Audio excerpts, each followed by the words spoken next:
right, we have day 67. Get your worksheet and we'll get started.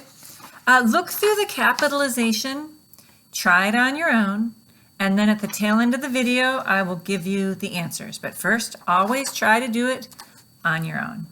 All right, let's take a look at punctuation. I would suggest if you have a highlighter close by to pull it out because there's some words here that you're going to want to highlight. In punctuation, place a comma before and after a dependent clause that begins with a subordinating adverb such as before, after, unless, if, when, and although. And you'd want to highlight those words because they're good ones to store in your memory bank to remember. When you see those, you're looking at a dependent clause and there's going to be commas involved. All right, so you place a comma before and after a dependent clause that begins with subordinating adverb. For example, they have, I know, although I hate to admit it, that I should apologize. So the dependent clause begins with the subordinating adverb although I hate to admit it, so you mark it off with commas. All right, now, they're up on the ante a bit on the sample sentence here. There's a lot of things going on. We'll just take it word by word.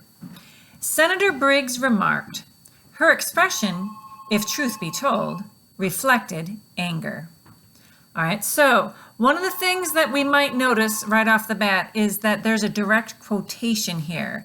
What might clue you into that is that in the middle of the sentence, there's a capital H in her. So something is changing here. So how we would punctuate that is Senator, S-E-N, period. Senator Briggs remarked, comma, quotation marks. Because we know the first word of a direct quotation is capitalized. So the her is the capital H. Senator Briggs remarked, her expression, if truth be told. What do we have here? I see a word that looks like a subordinating adverb, if, matches the list. If truth be told, that is a dependent clause. So we would mark that off with commas. So her expression, comma, if truth be told, comma, reflected anger, end of a sentence, period, quotation marks. Let's take a look here. Senator Briggs remarked, comma, her expression, comma, if truth be told, comma, reflected anger, period, end of quotation marks. Very good. All right, let's move along. Parts of speech, adjectives. Place an asterisk above any descriptive adjective. Place a diamond above the descriptive adjective that is also a predicate adjective in the sentence. So you're going to have to remember that a predicate adjective follows a linking verb and will reflect back to the subject of the sentence. So keep that thought in the back of your mind. Let's take a look at the sentence. The frothy sweet punch with ginger ale is very tasty. The first thing that I want you to do is underline the verb in the sentence. The verb is. It's a linking verb. All right, so underline that. Now, look at all of the words that come before is and see if you can find the descriptive adjectives. The frothy sweet punch with ginger ale. Go just that far. All right, I found 3 of them. How about you? Frothy, sweet, ginger. Now, I'm going to look at that and say, with ginger ale is a prepositional phrase. I'm going to not worry about any words in that prepositional phrase now that I marked that ginger is an adjective. And what am I left with? Punch and is. So I know punch is the subject. Punch is very tasty. Okay? Tasty is an adjective and it's describing punch.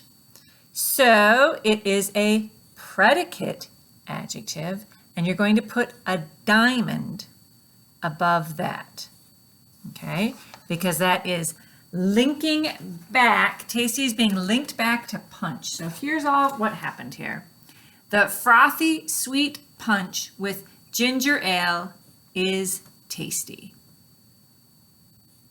All right. If you have any questions about that, just get a hold of me and I'll help you through it. The next thing we have is parts of speech, adverbs. They want you to circle the correct answer. Several media personalities interviewed the judge. She responded, more frankly or most frankly, to the last interviewer's questions. If you don't remember, look back on day 38. And we had this great big table here, and it talked about when you use comparative adjectives and adverbs and superlatives, and when you use more and when you use most. If this feels like a bad dream to you right now, go back to day 38 and review this carefully. It's important. I can give you the Cliff Notes version and tell you that for this particular sentence, what you need to be aware of is that from day 38, what we found out is if you compare two things, you use more. If you compare three or more things, you use most. All right, now back to the sentence. Several media personalities interviewed the judge. She responded more frankly or most frankly to the last interviewer's questions. Well, how many interviewers were there? There were several. Several indicates three or more. So we know then that we would use most. She responded most frankly to the last interviewer's question. If the sentence had said, two media personalities interviewed the judge, you would say she responded more frankly to the last interviewers. But the correct answer for this sentence is most frankly because there were several interviewers. All right, you've got sentence combining three sentences, one sentence when you're done.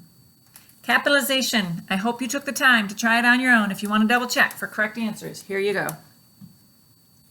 I read The Power of Body Language, How to Succeed in Every Business and Social Encounter by Tanya Ryman. There are the words that would be capitalized. Check that out with yours and make sure that they match. All right, good job, guys. God bless you.